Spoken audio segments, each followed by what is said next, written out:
Hey there, it's Gary Parrish. Welcome back to the CBS Sports Eye on College Basketball podcast, where we sometimes discuss camel fighting dodo birds and leaky black. Matt Norlander is here with me. If you're watching on YouTube, please smash that like button like you're Brandon Davis. You have consent. And while you're smashing, let me remind you what we've got going on over a 10-week span called the Summer Shoot Around. It's a series during which we'll focus on 20 notable teams over a span of 10 weeks, 2 per week, 20 teams in 10 weeks. And we're doing the schools in alphabetical order. We've already knocked out Alabama, Arizona, Arkansas, Auburn, Baylor, Creighton, Duke, Gonzaga.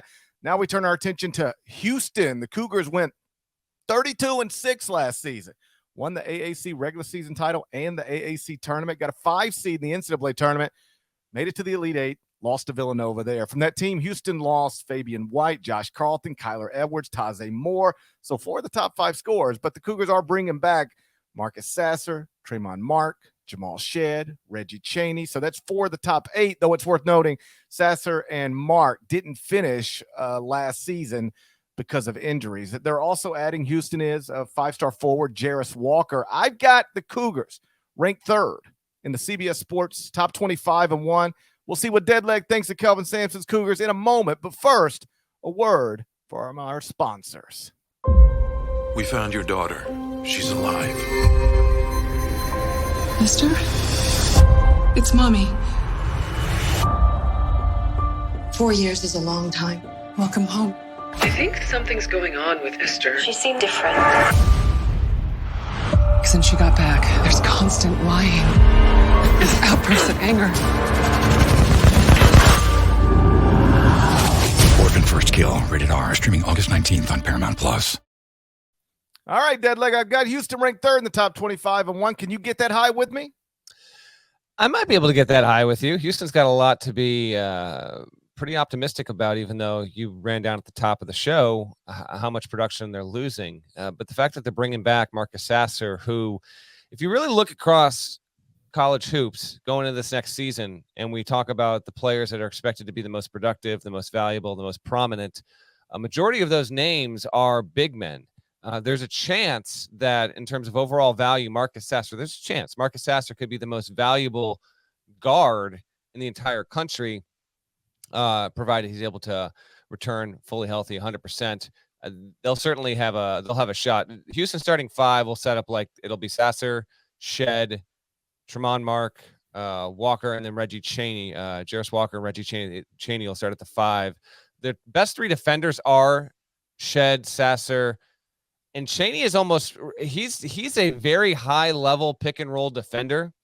He has tremendous feet, bull in a china shop type aggression. He's quick. He's nasty. He is the centerpiece to Houston basically being able to trap every pick and roll, trap every post touch. He's the nucleus of the defense there. So they'll again be a lead on defense. I would have to believe they basically have been since Sampson's been there, at least the past 5 seasons. They were 8th overall in defensive efficiency last season, and they got into the tournament as a 5 seed. Remember, we said they were we said they were underseeded because we knew they were better than a 5 seed. But from a resume standpoint, it wasn't a surprise to see Houston on the 5 line. We just knew in that team's DNA it was not a 5. It was really probably a 3. But nonetheless, it proved us right when it beat Arizona in the Sweet 16, and then lost in a low-scoring affair to Villanova in the Elite Eight. But overall, yes, a wonderful season, 32-6 for Kelvin Sampson. To again, just real quick on this GP before we touch more on the team.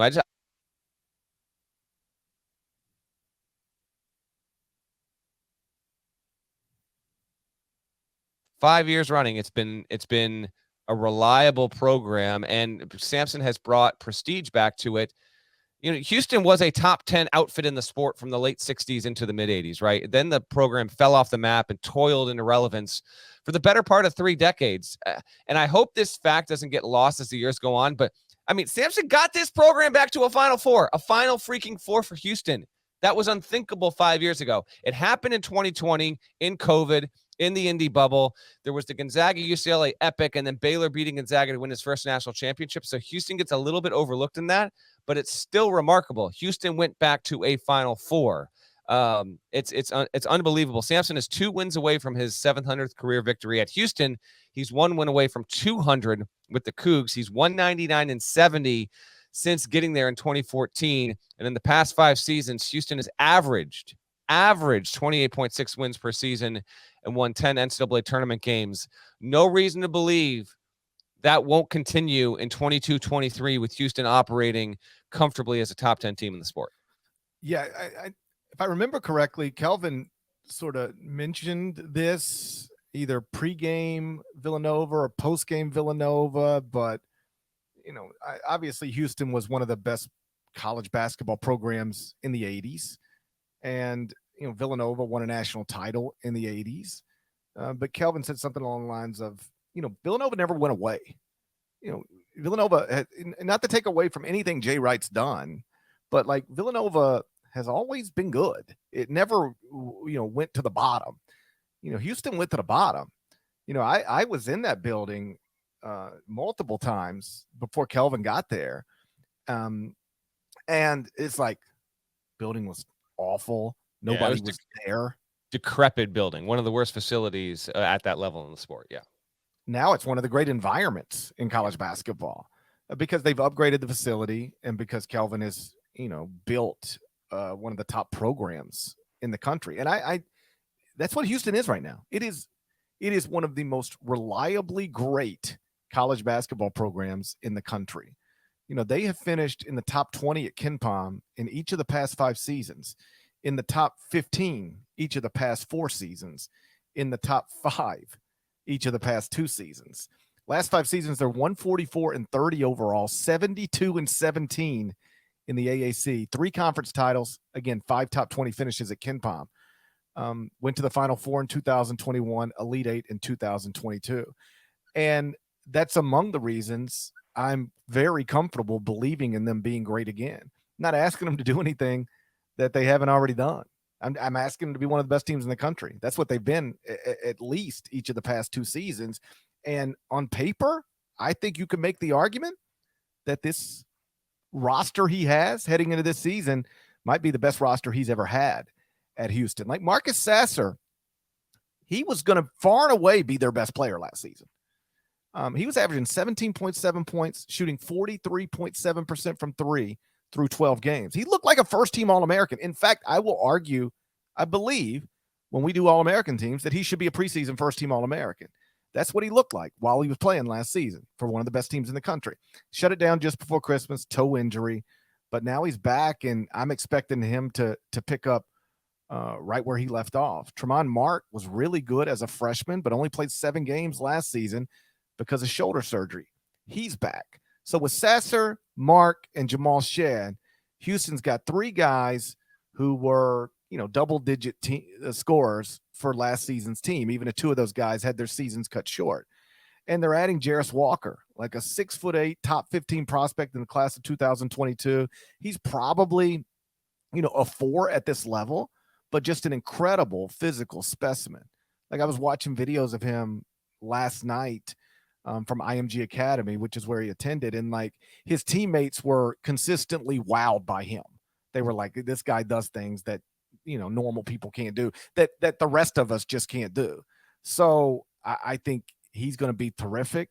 You mentioned Chaney. He's a role player, but he's a really good role player. And that's all he needs to be. He started 9 games last season. He'll fill that role left open by the departure of Josh Carlton. Like Houston, obviously the favorite in the AAC. And I think a legitimate candidate to be back in the Final Four for the second time in a 3-year span. Viable Final Four contender, viable national title contender, Houston. And again, like I do appreciate how we're doing these, quickie little 20-minute episodes talking about the teams that are either interesting or most relevant, because it's just a tap on the shoulder reminder like this.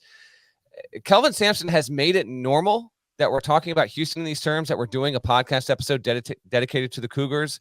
But anyone that has followed this sport for at least just the past 10 years, let alone if you're, a bit older and have been doing it since the mid 2000s, early 2000s, 90s, 80s, even the OGs that can go back to the 70s. Like the idea, like this was not how this was expected to go, even to this level when Houston hired Sampson, who of course we're not going to, recount all this stuff, but Sampson was highly accomplished. Indiana, Oklahoma, NCAA violations, and certainly broke rules, knowingly broke rules and faced punishments for that, and went over to the NBA. And then Houston decides we're going to hire this guy. He is the ideal of what you could dream to be, kind of along the line similarly with some trouble with Bruce Pearl at Auburn. But Auburn did the same deal. It's like, we know this guy's a great coach. He can take us to where we hope to be and maybe even beyond. And Houston, I mean, Houston has become as viable and consistent of a member in the American as any program that's in the conference or was in the conference. That was not, Houston was like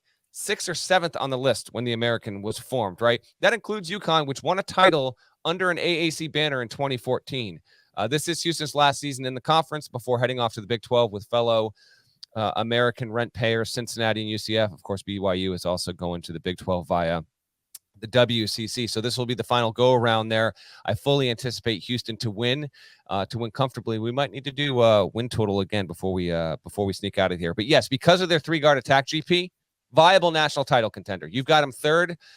I'll have this team definitely in my preseason top 5. There's no doubt about it. The Shed, Sasser, Mark 3-guard attack is a big reason for that. And yes, I do think that Chaney will be a big-time step-up player in a greatly enhanced role because of what he does defensively. And then I guess got to mention 3 guys off the bench: Terrence Arsenault, Juwan Roberts, Ramon Walker Jr. Those will probably be 1, 2, 3 off the bench.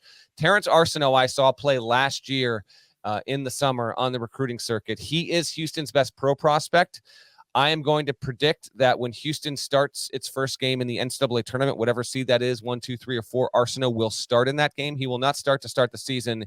He is a very fun prospect. He is a kind of player that has that vintage Houston toughness, but he will have a kind of sizzle to his game that I don't think Houston's actually had since Sampson has been there. Sasser will still be the best player, but I could see Arsenault growing into a top 3 go-to guy on offense specifically.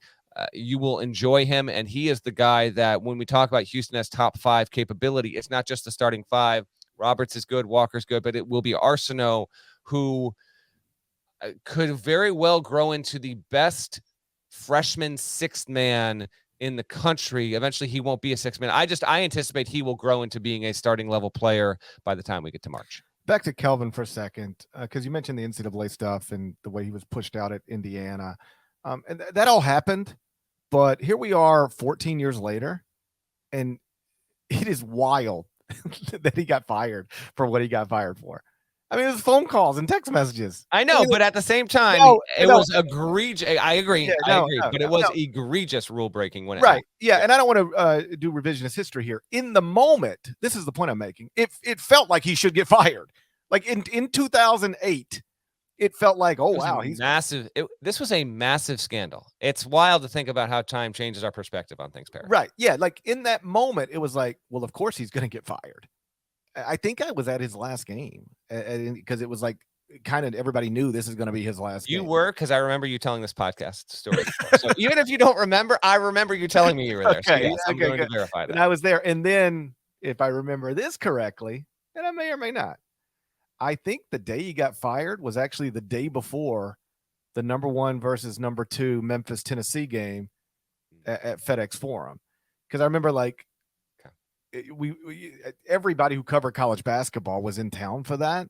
And we were all going out on that Friday night. And we ultimately did. But I think we had to start our night later because everybody had to write a Kelvin Sampson, Indiana column. But so I'm not arguing that he shouldn't have been fired. I'm just saying with the benefit of hindsight, 14 years later, it's like, really? He wasn't on a wiretap making strong ass offers? He was just texting and calling. But that is part of his Wikipedia page. There's no getting around it. You wonder, like, where would Indiana basketball be right now if Kelvin Sampson never has to get pushed out there? Like, would he have? I mean, they were 22-4 when they fired him. They were like a top 10 team. And then Dan Dockich took over the team and just ran it straight into the ground like he's done everything else in his life. But Kelvin's tremendous. I really think when you're talking about you could give him a job, give this coach a mediocre Power 5 job, and he would be awesome at it. Like a lot of guys would be awesome at Kentucky, North Carolina, Duke. You give this guy a middle of the pack job and he could make it awesome. Kelvin Sampson, Tony Bennett, Bill Self. I know I'm leaving some guys off, but my point is Kelvin is on that list, and he might be at the very top of it. When it comes to coaching chops in general, I feel like if you could poll literally every coach in a power conference and then a multi-bid conference, the 10 leagues or so, and say, give me your top three, Kelvin Sampson would be in the top three of like more than 70% of those coaches' votes. He's considered to be that good, and this could you really could have potentially his best team. Yeah, we will see. Last year's team was really, really good, made an Elite Eight. The 2021 team obviously made it all the way to the Final Four. Here's the last thing from me, GP, schedule, and then I'll give you a win total guess here. Here's the games of note for Houston, non-conference wise, before they get into the American. They'll actually play St. Joe's in the CBS Sports Veterans Classic, as always, in Maryland. That'll be on November 11th. Side note, like hopefully St. Joe's can be like halfway decent. We're kind of waiting for that to change. But Houston should win that game. And then really the games to know are at Oregon, November 20th. Houston at Oregon. Love it. Good one. They're going to host St. Mary's on December 3rd. That's a little tasty. They will host Alabama. It's a return game. You might remember that game ended in controversy at Alabama a year ago. Houston almost won. They did not. Kelvin Sampson was basically protesting all the way. There was even some, I want to say Jamal Shed was the one who was picking up the trash. I do remember that. A Houston player like kicked over a garbage can and knocked over a garbage can. And the moment that went viral was Jamal Shed, who didn't do it, stopped to pick up the garbage, to clean up his teammates' mess, which was just a, I don't want to make anything bigger out of it than what it was, but it was like, that's the type of thing I'd like to see my son do. Exactly. That return game will be December 10th, Houston versus the Crimson Tide. And then Houston will play at Virginia a week later on December 17th. So really 4 games of note against projected or likely NCAA tournament teams. Season ago, Cougs were a 5 seed. Let's do win total. And again, we said they were underseeded at the time. They were 29-5 heading into the tournament. That was 26 wins in the regular season last season. GP, I'll go first here. I say they duplicate that. Give me Houston regular season, 31 games, again, operating under the hopeful assumption that we will not have COVID impacting any regular season games this year. So 31 on the slate. I'll go Cougs, 26 wins. What say you? You got him third. So I think you got to go minimum 26. Yeah, I'm going to go higher than that. I think they lose one game in the league, somewhere along the way. One game. Dude, I think they're so much better than everybody else except maybe Memphis, but still definitely on paper better than Memphis. Memphis is going to be a preseason like top 40 team, projected NCAA tournament team. They really loaded up in the transfer portal, got Kendrick Davis. I think Memphis is good, but Memphis will probably slip up here and there, whereas I don't think Houston slips up. I think one league loss for Houston. Okay. And then let's say 2 non-league losses. So was that at 29-2? No, that's 28-3. Oh yeah, okay, 28-3. Yeah, I mean that's if they win the league tournament, you are basically, it's as it should be, self-fulfilling prophecy.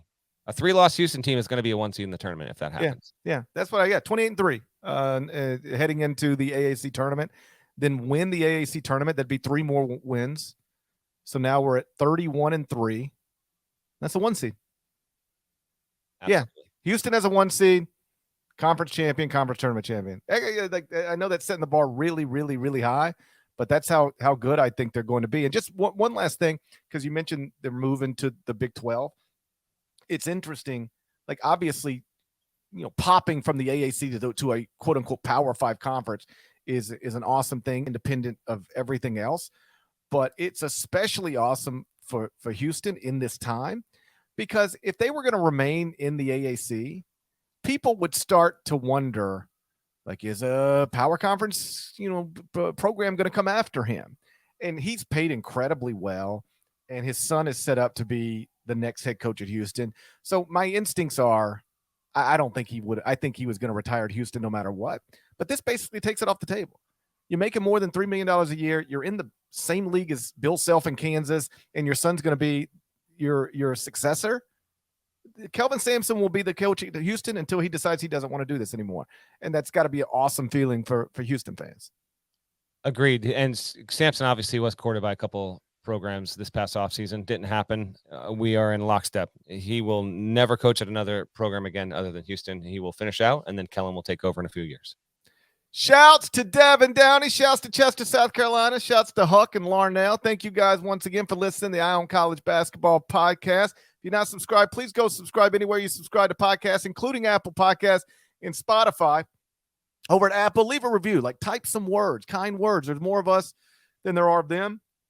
That needs to be reflected in the podcast reviews, and we will talk to you again real soon.